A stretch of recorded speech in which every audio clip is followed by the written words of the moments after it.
On the night everything cracked open, my mother's voice sliced through the dining room like a cold knife. The overhead light was harsh, exposing every wrinkle in the faded tablecloth and every twitch in Ethan's jaw as he waited. Small hands folded, beside the empty serving bowl. "Kelly's kids eat first," my mother said, barely looking at me. "Grace's boys can wait for the crumbs." Kelly laughed an easy, ringing sound, and Frank nodded without lifting his eyes from his plate, as if this were simply the natural order of things. Emma's fork scraped loudly as she scooped the last of the baked ham. Jacob reached for the rolls, brushing past Ethan without apology. The scent of roasted garlic felt suddenly sour in my throat. My boys stared at their untouched plates. Caleb's shoulders folded inward the way mine used to when I was little, shoulders trained to disappear. The room felt hot, stifling, the kind of heat that comes not from the oven but from humiliation settling under the skin. I waited for someone, anyone, to correct what had just been said, to soften it, to pretend it wasn't what it was, but the silence that followed was thick and deliberate. My mother's eyes flicked to me, flat and expectant. Asterisk. "Well?" Asterisk. Her expression seemed to say. Asterisk. "Say thank you." Asterisk. I felt the old familiar knot, the one that forms whenever they remind me who I am to them. The good daughter, the quiet one, the dependable one, the one who can be carved open again and again because she understands.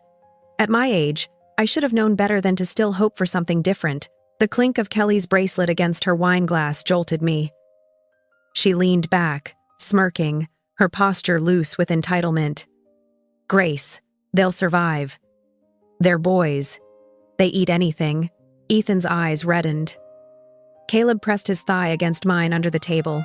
A silent question, a plea not to make a scene. But something inside me, some long-buried nerve, shifted.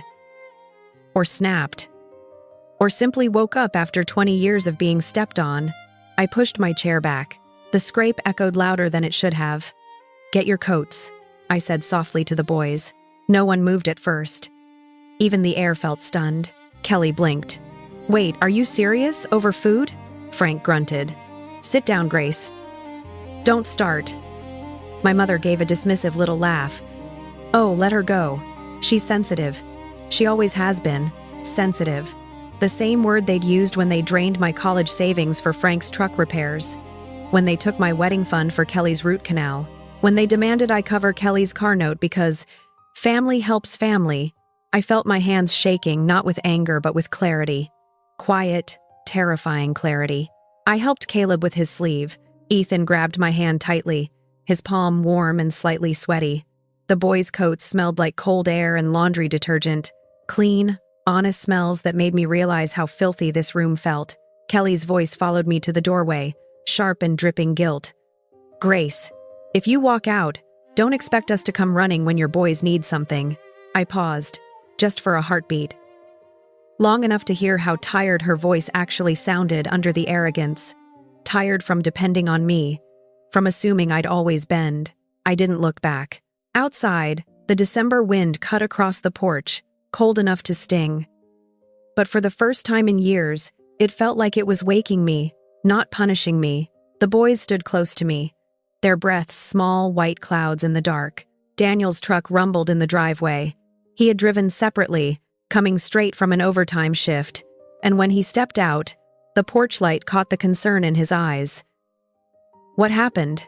I opened my mouth, but my voice didn't come. My throat felt scraped raw by everything I'd swallowed for 2 decades. Ethan spoke instead. "Grandma said we could wait for crumbs." Daniel's jaw tightened. He pulled them both in with one arm, then looked at me with a steadiness that grounded the spinning world. "Let's go home." The warmth of the truck heater fogged the windows as we drove. The boys were quiet, leaning into each other in the back seat. Daniel reached over, brushing his thumb across my knuckles. "You don't have to go back there," he murmured. "Not ever." His tone, gentle, solid, broke something in me. A tear slipped down before I could stop it. Mothers my age are expected to stay quiet, to endure, to absorb disrespect the way old houses absorb winter drafts, silently, invisibly. But as we turned onto our street, passing the porch light glowing soft gold against the frost, I realized something unsettling, something liberating. I didn't want to go back. The silence inside our home felt different from theirs, not heavy, not punishing, just calm, just ours. Ethan padded into the kitchen and opened the fridge, carefully assembling sandwiches for himself and Caleb. Caleb set out plates, aligning them gently, wanting things to feel normal again. Daniel wrapped his arms around me from behind. "I'm proud of you," he whispered. I closed my eyes. The warmth of his chest against my back, the soft hum of the refrigerator, the faint scent of cinnamon from the candle I'd forgotten to blow out, it all felt like a life I had nearly missed. A life where my children didn't have to wait for crumbs. A life where I could finally quietly say, asterisk, enough, asterisk. And beneath all of it, a thought flickered, quiet, dangerous, new. Maybe I wasn't done protecting myself. I didn't sleep that night. Our bedroom was dark except for the thin strip of parking lot light sneaking in through the blinds, cutting a pale bar across the ceiling. Daniel's breathing eventually evened out beside me, but my mind wouldn't follow. My body felt heavy with exhaustion, but my thoughts were bright and sharp, like someone had turned on all the lights in the attic of my memory. At my age, you'd think the moments that still hurt would be the big ones: weddings, funerals, births. But the ones that kept replaying were smaller, quieter, less dramatic, the kind that someone like my mother would shrug off with, "You always remember things wrong, Grace." Next, I stared at that pale band of light and saw 17-year-old me again, standing in our driveway next to the used Honda I'd saved 2 years to buy. It had been a cloudy May afternoon, the sky low and gray. I remember the feeling of the cool, rough steering wheel under my hands, the faint smell of gasoline and old upholstery, my heart pounding with a pride that felt dangerous, somehow. "Look at you," my father had said, wiping his hands on a rag, walking slowly around the car like he was inspecting livestock at auction. "Didn't think you had it in you to save this much." I'd laughed nervously, shifting from foot to foot. Well, I worked every weekend, and nights after school. Patel even gave me extra shifts at the clinic. My mother had stood with her arms folded, cardigan pulled tight even though it wasn't cold. "You should have told us before you bought it." I frowned. "I did. I've been talking about it for months." She made that little sniffing sound she does when she doesn't want to admit she's wrong. "Not properly. You know how tight things are," Frank sighed. That tired, meaningful sigh that says more than words. "Truck's still not right. Transmission's slipping. Mechanic says it'll go any day now." The pride in my chest began to shrink, folding in on itself. "But you said you'd figure it out." "Yeah, well," he scratched the back of his neck, not quite meeting my eyes. "Figure it out doesn't mean money appears out of the sky." Out of the corner of my eye, Kelly was leaning against the porch railing, picking at her nail polish, bored. She was 15 then, all long limbs and attitude, already sure the world would bend to her. "What does that have to do with my car?" I asked, voice small. My mother's eyes sharpened. "Don't be selfish, Grace. Your father needs his truck for work. You can walk. Or carpool.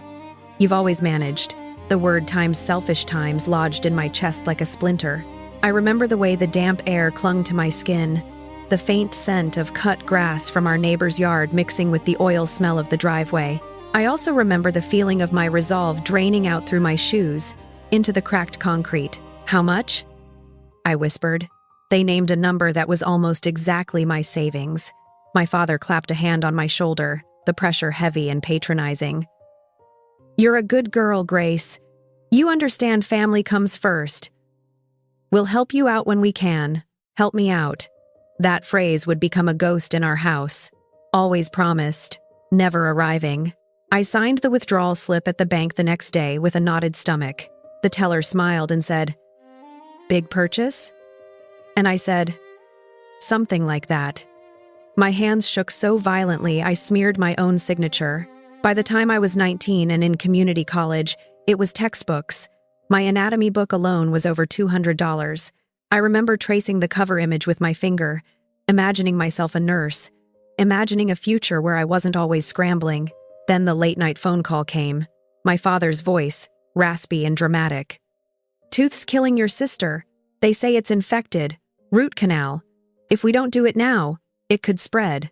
Telf. I sat on the edge of my narrow dorm bed, the cheap foam mattress digging into the backs of my thighs, the hallway buzzing with someone's loud music.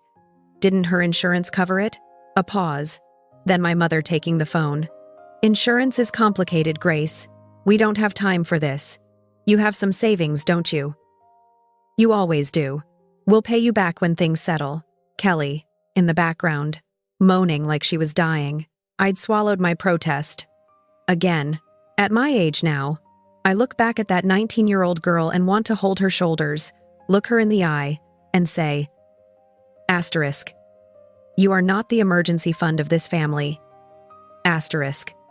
But back then, I only knew one script. I'll transfer it, I'd said. You're a lifesaver, my mother gushed. Relief, instant, bright. Kelly doesn't know what she'd do without you. Funny how no one ever said, Kelly doesn't know what she'd do without times working asterisk, or times planning asterisk, or times being responsible asterisk. It was always me. The quiet, steady siphon. Later, when I couldn't afford that textbook, I borrowed an older edition from the library. I worked extra shifts to cover what I could. I told myself, this is what good daughters do. This is what loving people do. By 25, it was rent help. Just until we get back on our feet, my parents said. We're behind. Your father missed some days at work. You know how it goes. I wired half my paycheck while Daniel and I ate dollar store noodles at our wobbly kitchen table. By 28, it was my wedding fund. Our venue had a long wooden bar and fairy lights strung across the ceiling. I'd run my hand over the sample menu, the texture of the cardstock thick and solid, imagining our families finally together in joy instead of crisis. Then my father called. Kelly's car died, totaled. She needs a reliable one to get to work and take the kids around. We found a used SUV, good condition, but the loan terms, well, they're not pretty. You've got that wedding account, right? It's not. I remember standing in the break room at the hospital, harsh fluorescent lights buzzing overhead, the smell of burnt coffee and antiseptic thick in the air. My white sneakers squeaked faintly on the linoleum as I shifted my weight. Dad, that's our wedding, I said. We've been saving for years, and you'll still get married, he said, as if weddings were interchangeable, as if money and meaning were the same. Courthouse, potluck, whatever. Grace, you're practical. Kelly's not built like you. She'd fall apart. You know that. That sentence stuck to my ribs. Asterisk. Kelly's not built like you. Asterisk. As if my resilience was a resource they could withdraw at will. I told Daniel that night, fingers twisting in the thin dish towel as the smell of spaghetti sauce filled our tiny kitchen. The stove's weak burner kept clicking like it was protesting too. He'd gone quiet, jaw working. You already know what they want you to do, he said eventually. My throat had tightened. If I don't help, and something happens to her or the kids, I'd never forgive myself. He'd leaned against the counter, looking at me closely. What about you, Grace? What about what happens to you? The next day, I signed away the wedding fund for the down payment on Kelly's SUV. 2 years later, when I mentioned how we still hadn't had the wedding we'd planned, my mother laughed and said, "Oh, please. You've always been the sensible one. You don't need all that fuss." Sacrifice misremembered. My generosity quietly rewritten as practicality. At my age, after decades of that, you start to wonder if you made it all up. If you imagined your own giving, then came the mortgage. It started as just a couple months when my parents fell behind. Our small town isn't kind to men in their 60s when younger, cheaper bodies are waiting for the same job. We'll pay you back, they said, as automatic now as saying, hello? The first time I logged into my banking app and scheduled that payment to their lender, my hand hovered over the screen. Stomach knotted. Our savings dipped lower. The numbers on the screen felt like my life force. Shrinking. You're putting your parents ahead of your own future, Daniel had said gently, sitting beside me on the couch. The fabric was worn smooth where we always sat. The faint scent of fabric softener clinging to it. Again, they'll lose the house, I whispered. I grew up in that house, he exhaled slowly. And where do you want our boys to grow up? In constant scarcity? I told myself it was temporary. I told myself they just needed a bridge. The bridge turned into a road. The road turned into a highway I kept paving with my own exhaustion. Whenever I hinted at stopping, my mother's eyes would narrow in that familiar way. After everything we did for you, diapers, food, school, you can't begrudge us a little help now that you're comfortable. Comfortable. I thought about the nights I stayed late at the hospital, my back aching, my feet throbbing, the smell of antiseptic sinking into my pores. I thought about clipping coupons at the kitchen table, the paper dry and stiff between my fingers as Ethan and Caleb played on the floor with secondhand toys. Comfortable wasn't the word I would have chosen. The replacement pain crept up quietly over the years. The way my parents' eyes lit up more for Emma and Jacob than for my boys. How my mother would boast, "Emma's so smart, just like R. Kelly," while ignoring Ethan's honor roll certificate hanging crooked on our fridge. The way Frank slipped Jacob a folded 20 for being Grandpa's little man, while shrugging at Caleb's carefully drawn pictures. I started noticing micro signs of abandonment long before I could admit it to myself. The forgotten birthdays. The last-minute cancellations when Kelly's family had something more important. The way my parents' calls only came when a bill was due, or a repair was needed, or some emergency threatened their comfort. They came to our house when they needed a loan. They didn't come when Ethan had his school play, or when Caleb's art got into the county fair. They had excuses, always. Weather's bad. We're tired. Gas is so expensive. Somehow, gas was never too expensive to drive to Kelly's. All of it floated in the dark now, pieces of a puzzle I hadn't wanted to see. I turned on my side, looking at the faint outline of Daniel's profile, his face relaxed in sleep. His hand, even in rest, was slightly curled toward my side of the bed, as if reaching. At my age, after raising a family for a decade, I finally let myself ask a question I'd been avoiding. If I stopped paying, if I stopped being the good daughter, what would they actually do? Not the dramatic version they threatened me with. Not the guilt-soaked speeches. Realistically. Legally. Practically. I swallowed, my mouth dry. The room was quiet except for the low hum of the heater and the occasional tick of the baseboard. Somewhere down the hall, a floorboard creaked, the old house settling, or maybe just carrying the weight of my realization. I slipped out of bed and padded barefoot down the hall, the cool wood floor grounding me. In the boys' room, the nightlight cast a soft blue glow. Ethan was sprawled sideways, one arm flung over the side of the bed, his fingers nearly touching the rug. Caleb was curled into himself, clutching his worn, stuffed dinosaur, hair sticking up in all directions. I stood in the doorway, throat tightening. My sons. My real, living, breathing reasons. Their small chests rose and fell in a rhythm that suddenly felt urgent, sacred. I walked to the kitchen and turned on the small lamp over the sink. Warm, yellow light pooled over the countertop, soft and merciful after the harsh brightness of the hospital and my parents' dining room. I pulled out a chair, the wood cool under my hand, and opened my laptop. My banking app showed the same thing it always did. Outgoing payments, dwindling savings, my parents' mortgage, Kelly's SUV, a map of my own erasure.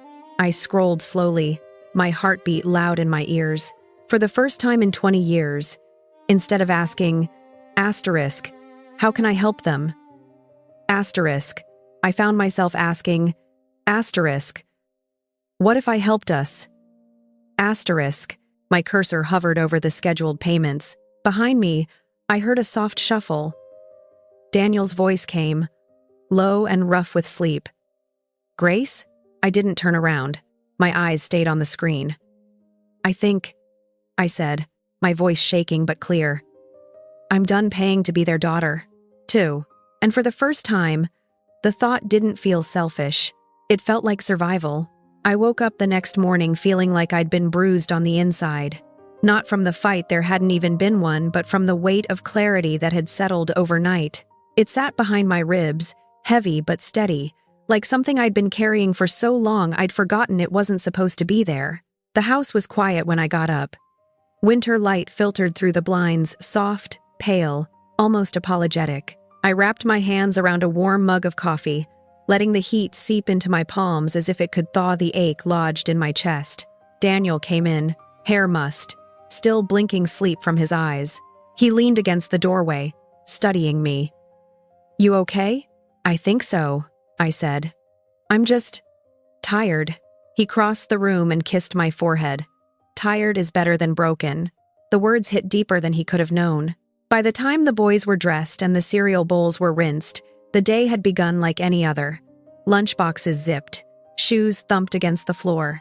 The faint smell of cold outside air rushed in every time the door opened. But something about me, something about the space between my breath had changed. I dropped the boys off at school, their backpacks bouncing as they ran toward the entrance. Ethan turned once and waved. Caleb gave me a small, sleepy smile. They trusted me. They always had.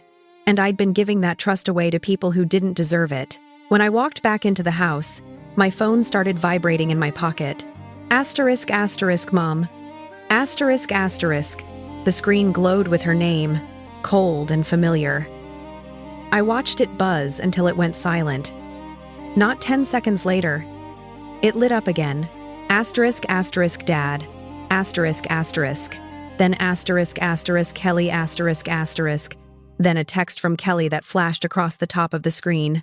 Asterisk. "Really, Grace? Dramatic much?" Asterisk.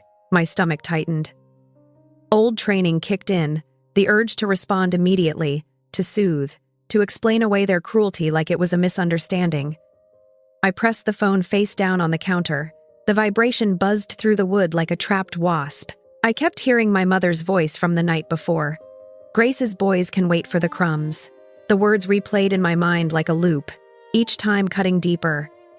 The tone had been so casual, so unthinking, like she was commenting on the weather. That was the part that made my chest hurt, the ease, the comfort in which they dismissed me and my children, like it was tradition. At my age, after raising a family for a decade, after 20 years of giving until I had nothing left, that tone finally felt like a slap I hadn't realized I'd been enduring my whole life. My phone vibrated again. Another text from Kelly. Asterisk. "Mom says you owe us an apology. You embarrassed everyone. Dad's blood pressure is through the roof. You might have put him in danger. But I guess you don't care about anyone but yourself." Asterisk. I exhaled slowly, feeling the familiar spike of guilt. It rose automatically, like a reflex. But then a colder, cleaner thought cut through it. Asterisk.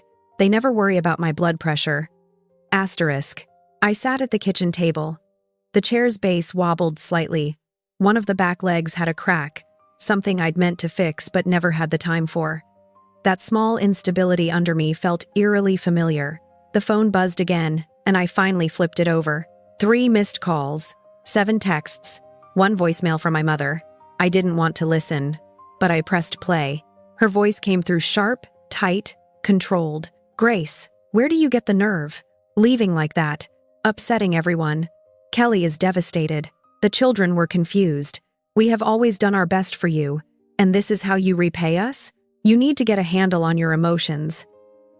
At your age, this behavior is concerning. Concern. That word again used like a blade disguised as care. Call me back immediately." She hung up. I sat there, staring at the phone, feeling the echo of her tone seep into my bones. The old patterns tugged at me. Fix it. Explain it. Make it easier for them. But something new rose up instead. Something quiet, but rooted, like it had finally grown strong enough to push through the soil. Asterisk. What about making things easier for us? For my boys? Asterisk. My phone buzzed again. Another text. This time from Dad. Asterisk. We need your help. Mortgage is due in a few days. Don't be ridiculous. Just send it like always. Asterisk. My throat tightened. My heart thudded once, hard, against my ribs. Like always, the phrase scraped across my nerves, as if I were a bill they paid, as if my value existed in direct proportion to my usefulness. A cold realization slid through me. They didn't want a daughter. They wanted a resource. I walked to the living room, the carpet soft under my feet, the air slightly cool. The family photos on the wall felt suddenly intrusive memories captured in frames that no longer told the truth. I picked up one of the pictures. The last Thanksgiving where we'd all been together. Kelly's kids on my parents' laps. Ethan and Caleb on the floor beside me. Cut off by the frame. They weren't even in the center. I stared at the glossy surface. The dull reflection of my face stared back at me with tired eyes. At my age, mothers aren't supposed to admit they feel invisible. But I did. I had for years. And the night before, watching my boys shrink at that table, something inside me had finally said, asterisk. No more. Asterisk. The phone buzzed again. Insistent. I didn't look. Instead, I opened my laptop. My breath fogged the screen for a second as it lit up. I clicked through the tabs until I found the documents I'd opened the night before. The payment schedules, the automatic transfers, the records of every contribution I'd made to everyone except myself. My fingers hovered over the mouse. I clicked, asterisk, asterisk, pause payments. The spinning circle flashed, then disappeared. Asterisk, asterisk, payment paused successfully. Asterisk, asterisk. A small, sharp jolt went through my chest. Nervous, electric, real. Then I pulled up the second account. Asterisk, asterisk, cancel transfer. Asterisk, asterisk. Another spinning circle. Another confirmation. I felt my pulse in my fingertips. There was one last one. Kelly's SUV. 10 years of being told, asterisk, you're the strong one. The reliable one. Kelly isn't built like you. You have to help her. Asterisk. I clicked. Asterisk, asterisk. Cancel authorization. Asterisk, asterisk. The screen blinked. Asterisk, asterisk. Authorized. User removed. Asterisk, asterisk. For a moment, the silence in the kitchen felt enormous. Heavy. Alive. My phone rang again, its vibration rattling the table. I didn't answer. Instead, I pressed asterisk, asterisk, transfer, asterisk, asterisk, and sent every remaining dollar that had been set aside for family emergencies into a new account I'd opened in the boys' names. One for Ethan, one for Caleb. The confirmation email pinged instantly. A warmth, soft, steady spread through my chest. This was what protection actually looked like. Not enabling, not draining myself dry, not sacrificing my children's future so someone else could avoid discomfort. Real protection. For the first time in my life, despite the buzzing phone, despite the rising panic I knew was coming from my parents' end, my shoulders loosened. My jaw unclenched. I heard the garage door open, Daniel returning from grabbing groceries. The cold air followed him in as he stepped into the kitchen. He saw my face and stopped. You did it, he said softly. I nodded. He set the bags down, walked over, and wrapped his arms around me. His flannel shirt warm against my cheek, smelling faintly of fresh winter air and coffee. I'm proud of you, he whispered. Your boys are going to have a very different life because of this. I closed my eyes. For a moment, I let myself feel the calm. The real, deep calm that comes when the noise of guilt and obligation finally quiets. But then the phone buzzed again, this time so long and insistent that it felt like an alarm. Daniel sighed. You're going to have to deal with them eventually. Yes, I said.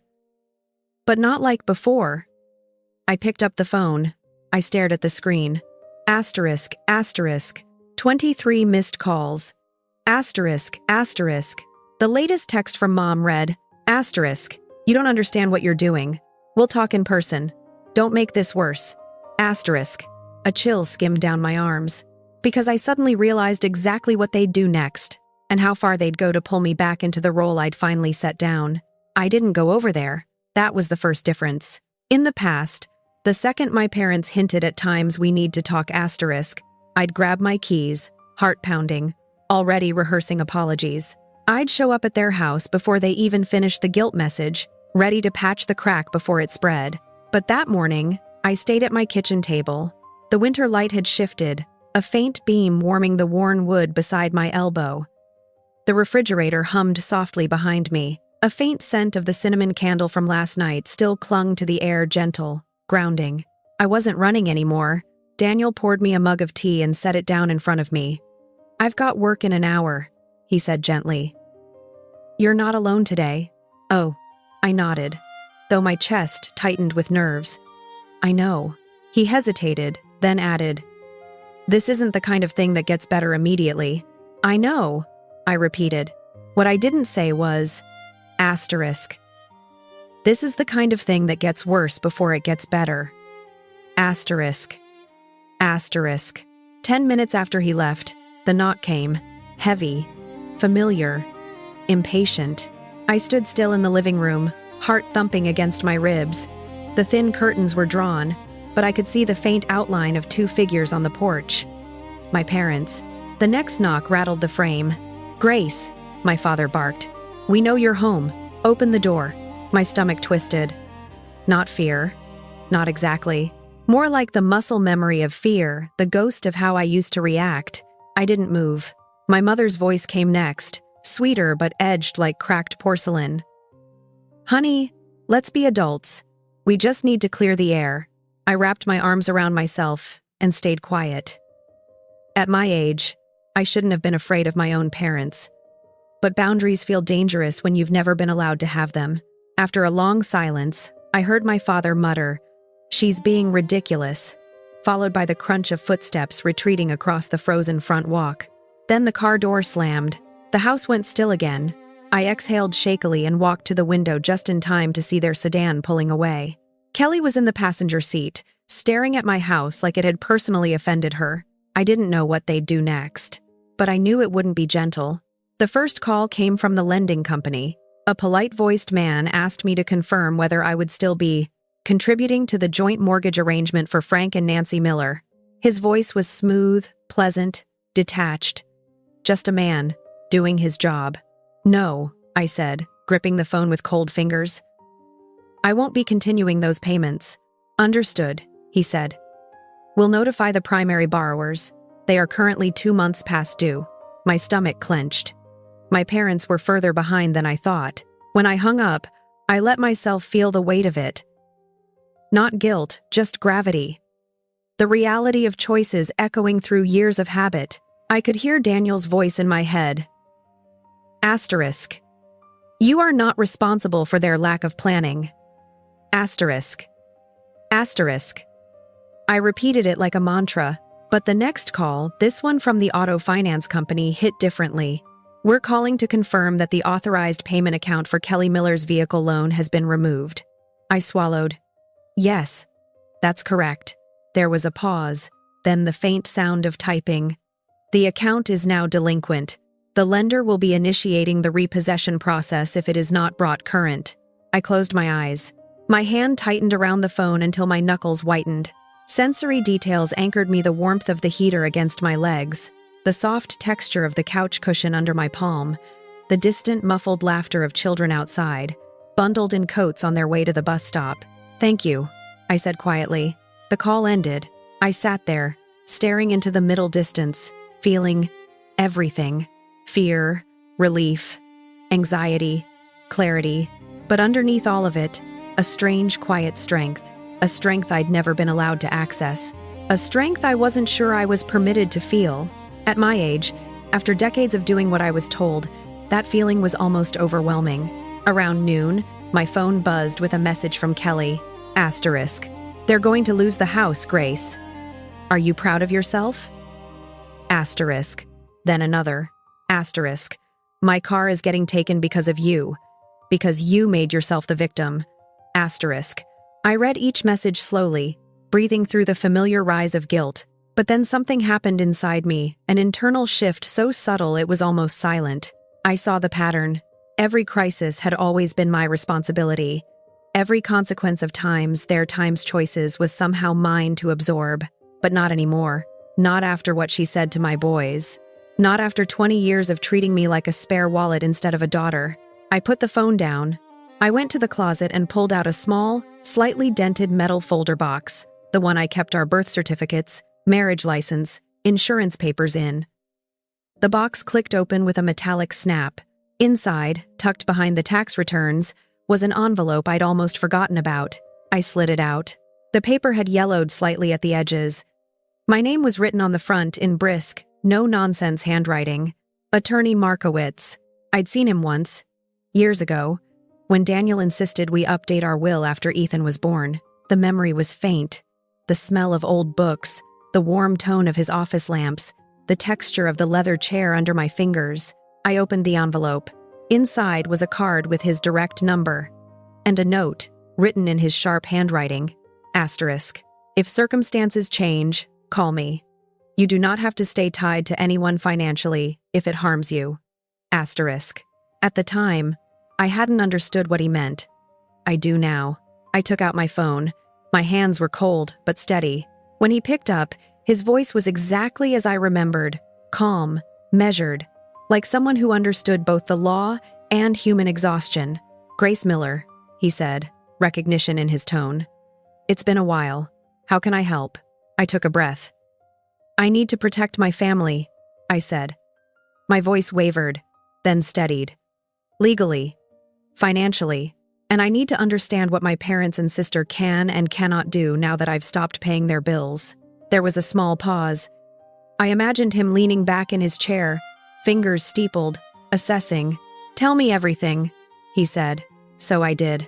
Carefully, patiently, with every detail of the last 20 years laid out like pieces on a table. As I talked, I noticed the room around me, sunlight warming the floor, the textured knit throw draped over the couch, the soft ticking of the kitchen clock details grounding me in the home times I times had built. When I finished, he cleared his throat. Grace, he said, you've been financially exploited. Consistently. Systematically. For 2 decades.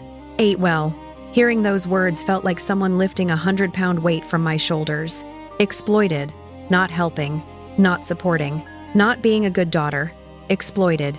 There are protections, he continued. Steps you can take to ensure they cannot access your accounts, your credit, or your assets. And steps to protect your children's future.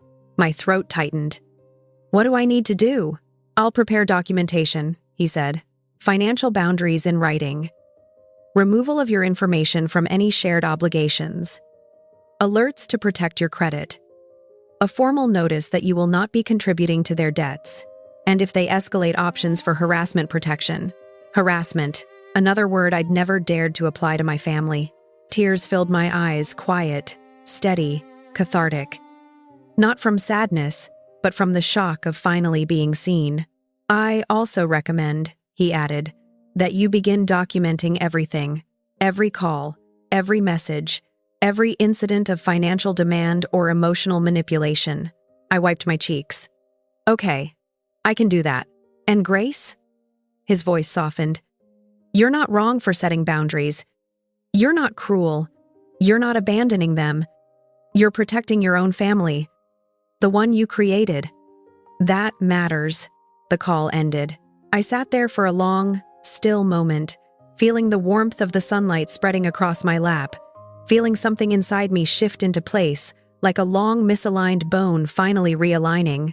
Then I opened a new folder on my computer. I labeled it ****, documentation, Miller family, ****. I uploaded screenshots, dates, times, messages, voicemails, a record of truth finally, the kind of record that, if necessary, could stand up in front of a judge, or a lender, or a lawyer, or anyone who needed proof of what had been done to me and my boys. As I organized file after file, a strange calm washed through me. This was the quiet turning point. Not a fight. Not a scream. Not a dramatic scene. Just a simple, powerful shift. I had stopped being the resource they drained, and had become the protector my sons needed. But I knew deep in the hollow space behind my ribs that they wouldn't accept this quietly. They'd come back louder, meaner, more desperate. And when they did, I would have something I'd never had before: power. I didn't have to wait long for the eruption. It began 3 days after I stopped the payments. Late afternoon, the winter sun was already sliding behind the trees, leaving long gray shadows across the living room carpet. The boys were building a Lego city on the rug, Caleb humming softly, Ethan frowning in concentration, when a hard, frantic pounding rattled the front door. Caleb froze. Ethan looked at me, eyes wide. I felt a cold prickle travel up my spine. I stood slowly, smoothing my hands over my jeans. "Stay here," I told the boys, keeping my voice even. Through the peephole, I saw Kelly. Her breath fogged the cold air. Her hair was pulled into a sloppy bun. Her jacket hung open. She was pacing like an angry pendulum, phone in one hand, the other hand clenched into a white-knuckled fist. Her SUV wasn't in the driveway. Of course it wasn't. I opened the door only a crack enough for her to see my face, not enough for her to step inside. The icy air rushed in, smelling of frost and exhaust. Kelly's eyes were wild, her mascara smudged, her breath fast and uneven. "You did this," she hissed. "You times destroyed times us." Her voice was shrill enough that Ethan and Caleb inched closer behind me, silent as shadows. "Kelly," I said quietly, "you need to lower your voice. My children are here." She barked a laugh, sharp, humorless. "Oh, now you care about your kids? Where was that energy when you decided to make me a single mother without a car?" I blinked. "Your car was repossessed because you didn't make your payments. Not because of me. You've always paid it," she cried. "For 10 years you've always, that was the problem." I cut in. For a moment, the cold wind was the only sound between us. Kelly's expression shifted, something flickering behind her eyes. Something like disbelief. Like she couldn't wrap her mind around me not bending. She leaned closer, her breath sharp with mint and panic. "You don't get to do this. Mom and Dad are losing the house. I have 2 kids, Grace. 2. I counted on you. That's exactly why I had to stop." Her face twisted, and she stepped forward abruptly. I held up my hand. "Don't come in." She froze mid-step. The shock on her face was almost comical, like she genuinely hadn't believed I could stop her. "Wow," she whispered, voice trembling with rage. "Look at you. Acting all superior. You think you're some kind of saint?" "No," I said. "I think I'm a mother. One who's tired of teaching her children that love means letting yourself be drained dry." Her jaw clenched, her nostrils flared. "You think you're better than us?" she spat. "No," I said again. "I think I've been enabling you. That stops today." She shook her head violently, stepping back as if physically repelled. "Mom was right. You times are times unstable. You need help." A cold, steady calm settled over me. I talked to a lawyer. To Dyer. That stopped her. Her eyes widened, fear, real fear, flickering across her face for just a second before she masked it with anger. "What?" she breathed. "I documented everything," I said softly. "Every transfer, every message, every request, every threat. 20 years worth." The winter air wrapped around us, biting and sharp. Kelly swallowed hard. "Why would you do that?" "Protection." She let out a shaky laugh that cracked at the edges. "Who do you think will believe you? Mom and Dad will tell everyone you're overreacting. That you imagined half of this." "I have receipts," I said simply. Her lips parted. Her phone vibrated in her hand. She glanced at it, and I caught a glimpse of the notification. ***. Mom, get her to pay. Do not leave without getting something. ***. A tiny tremor ran through Kelly's fingers. I exhaled slowly. "Tell Mom and Dad they'll need to speak to their lender, not me. And tell them I won't tolerate harassment. My attorney will handle further communication if needed." "You wouldn't," she whispered. "I already have." Kelly's face crumpled, not in sadness, but in disbelief. Shock. As if her entire world had tilted, and she didn't understand the gravity pulling at her feet. Before she could respond, a car pulled up behind her. Neighbor Michael. He stepped out, hands in his coat pockets. "Everything okay here?" he called gently, eyes flicking between us. Kelly stiffened. Everyone in our small town knew Michael. Retired firefighter, quiet, fair, observant, and loved by the neighborhood. I didn't say anything. Kelly pulled her jacket tighter and took a few steps back, suddenly aware of how the scene looked from the outside. "Everything's fine," she muttered. Michael raised an eyebrow. "You sure?" Sounded heated. Kelly paled. Reputation mattered to her. She hated being seen as dramatic or unstable. She forced a smile that cracked like brittle paint. "Just a family disagreement," she said tightly. "I was just leaving." Tex. She looked at me one last time, eyes full of fury and humiliation. "This isn't over," she whispered. I didn't flinch. "It is for me." She turned sharply and hurried to her parents' car, which was waiting at the end of the street. As it pulled away, I felt Michael step closer. "You good, Grace?" he asked quietly. I nodded. Yeah. You let me know if they give you trouble, he said, voice steady. Thank you. He nodded once and headed back home. I closed the door, the warmth of the house embracing me like a living thing. The boys ran to me, pressing their small bodies against my sides, breath warm, hands clutching my sweater. Mom? Ethan whispered. Are we safe? It's Tops too. I knelt, pulling both of them into my arms. Yes, I said.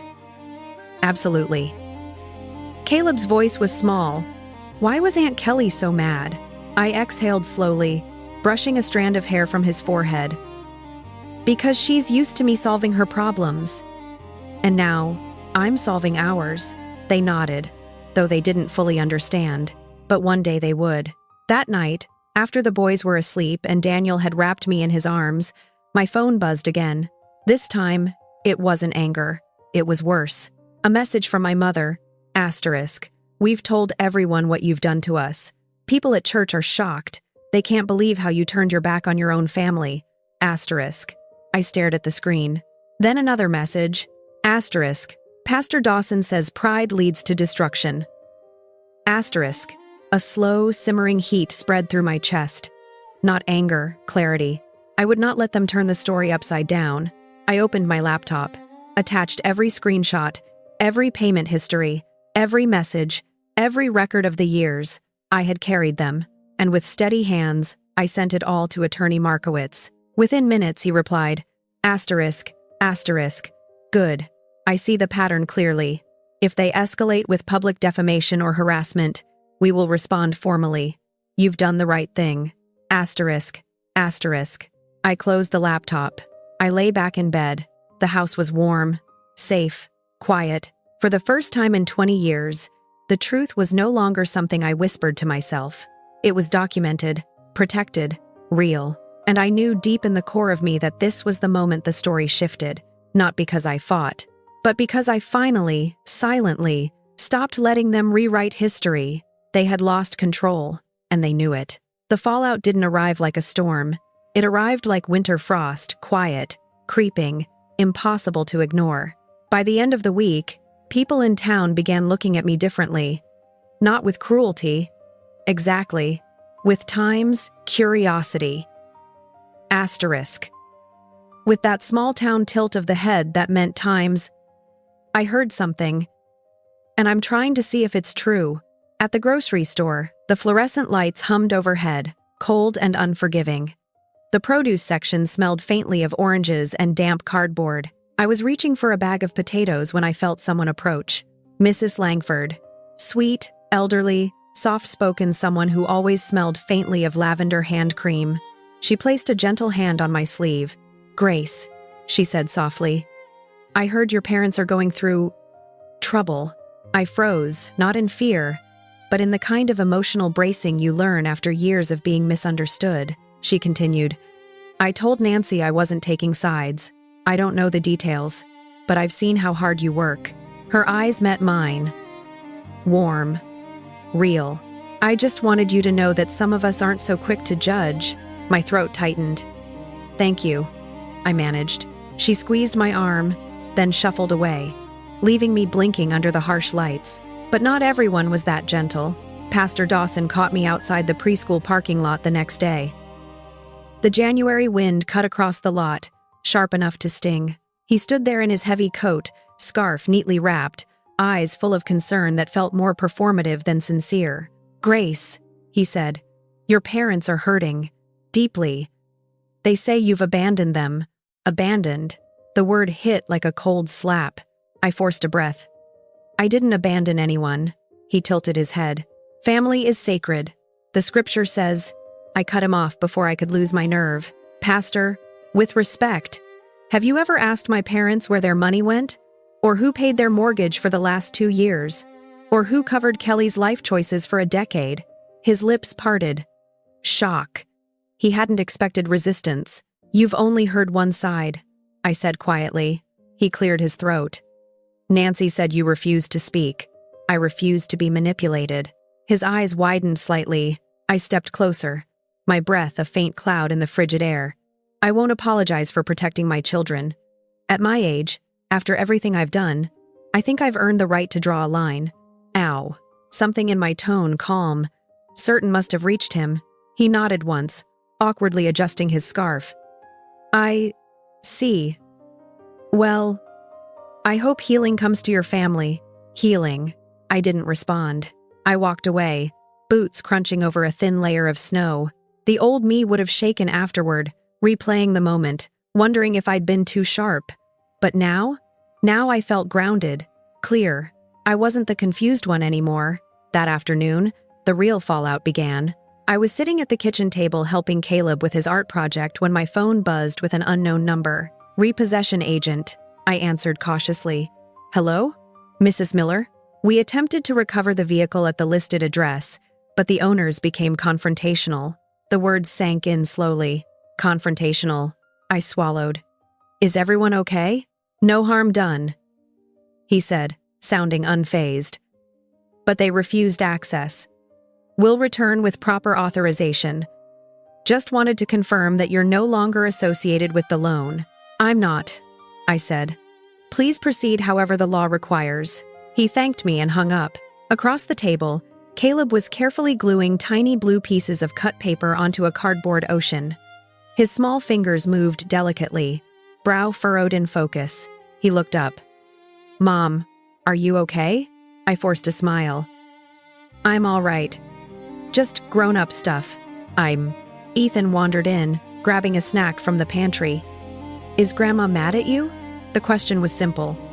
But something inside me pressed painfully against my ribs. I set my pencil down and met their eyes.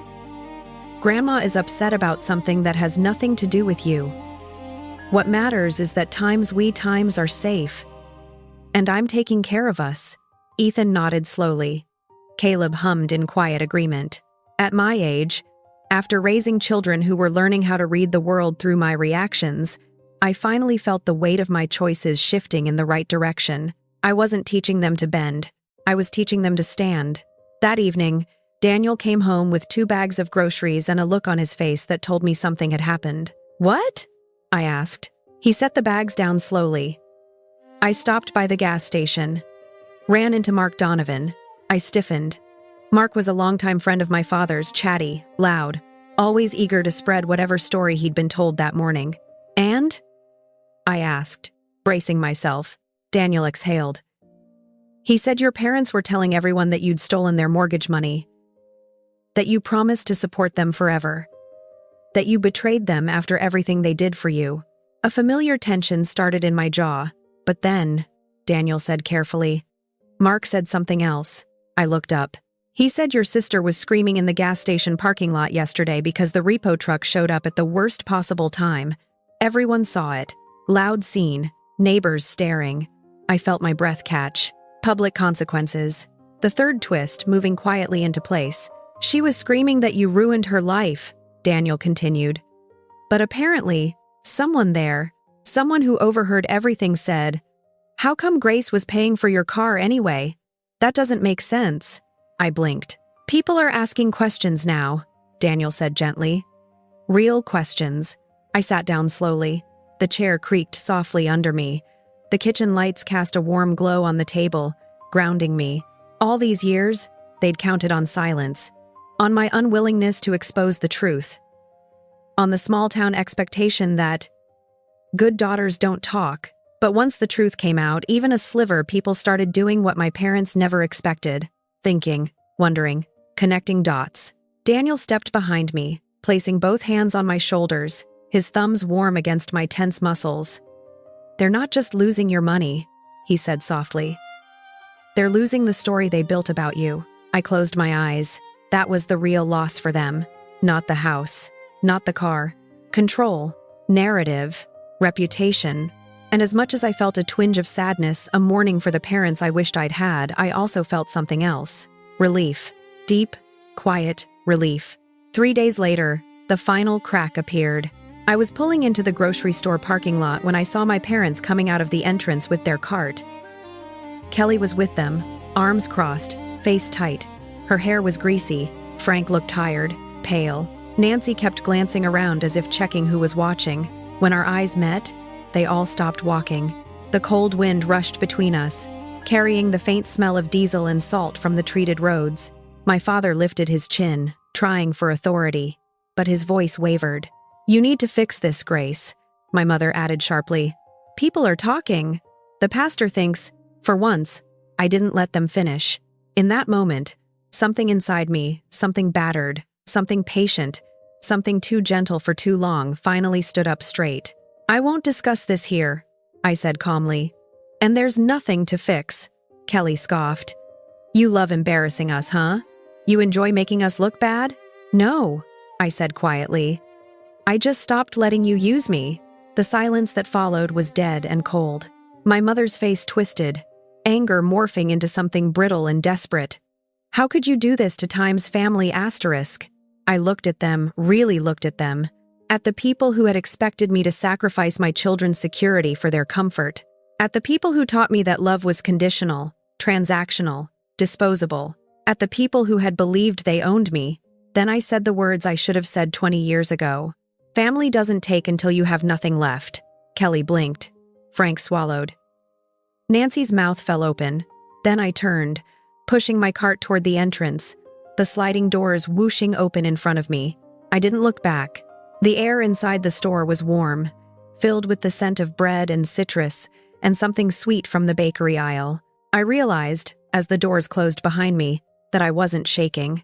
Not at all, because for the first time, they had faced a version of me they'd never met, the one who didn't need their approval, and the one who wasn't afraid. I didn't notice the quiet at first. It crept in gradually, like a soft snowfall settling on familiar ground, muffling all the sharp edges. After 20 years of constant demands, sudden emergencies, emotional ambushes, and midnight guilt calls, the silence felt unfamiliar, almost suspicious. But slowly, steadily, it became something else. Peace. Real peace. The kind that fills a home without asking permission. A year passed. Not all at once. Not in a rush, but in small, steady steps. The way healing usually travels in the life of a woman my age. Quiet progress that no one applauded. Small victories only my sons and my husband witnessed. The boys grew taller, braver, lighter. Ethan started saving his allowance. He wanted a mountain bike blue, with silver stripes. The same kind other kids at school rode. Before, I would have put the money towards someone else's crisis. But now, every week, he dropped a few crumpled dollars into a jar on his dresser. The soft clink of coins became a comforting sound in our home, a sensory reminder of growth, of future, of choices that belong to Time's us asterisk. Caleb started art classes at the community center.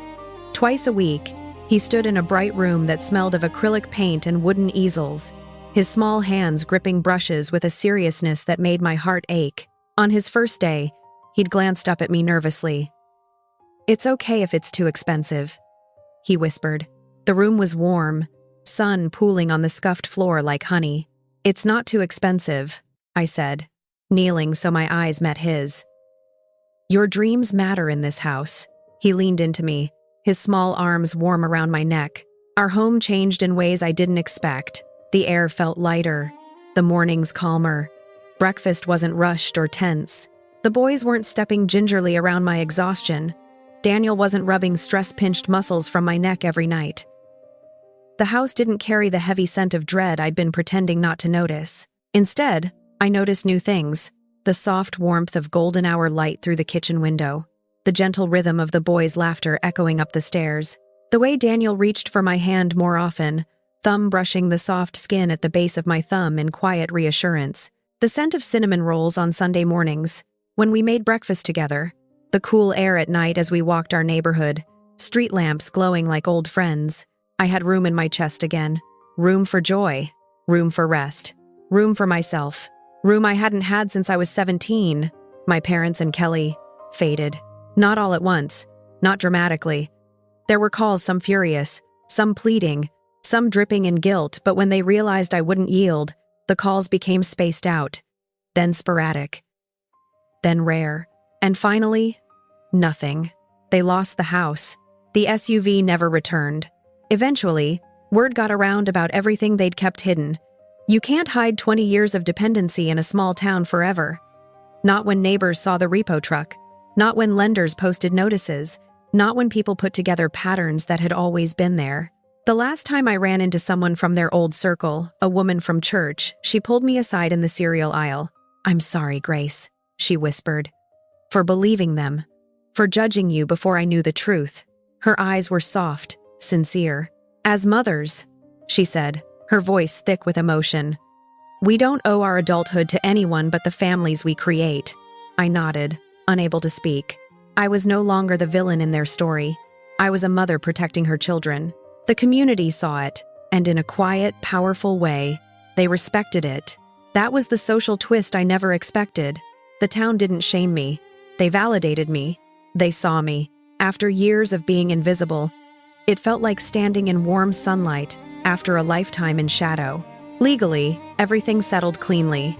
Attorney Markowitz helped us remove my name from every shared liability, secure my credit, document the years of financial exploitation, establish a trust for the boys' future, draft legal boundaries that protected our household from harassment. He told me something toward the end I'll never forget. "You didn't just save your children," he said. "You saved the future version of yourself who would have been abandoned anyway once your money ran out." The truth of that sentence hummed in my bones for months. One morning, almost a year to the day after the family dinner disaster, I woke up early. The house was warm, quiet. A faint beam of soft morning light stretched across our bedroom floor. Daniel was asleep beside me, breath slow and peaceful. I slipped out of bed and padded down the hall.